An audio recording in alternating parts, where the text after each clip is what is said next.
Hey guys, welcome back to TechMan.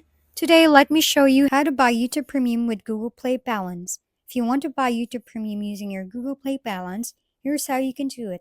First, open Google Play and make sure your Google Wallet is set up. You'll need to have balance added to it for your purchase to go through.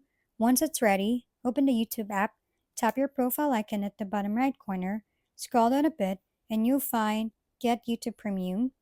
Then tap on it. You see a few plans available, like the individual or family plan, so choose the one that fits your best. After that, tap Start Free Trial or Subscribe. When prompted to select a payment method, tap on Payment Options and choose your Google Play balance. Once confirmed, just go back and hit Subscribe, and that's it. You now have YouTube Premium paid entirely through your Google Play balance.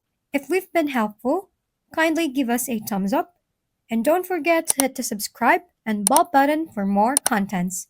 For any questions and suggestions, comment down below.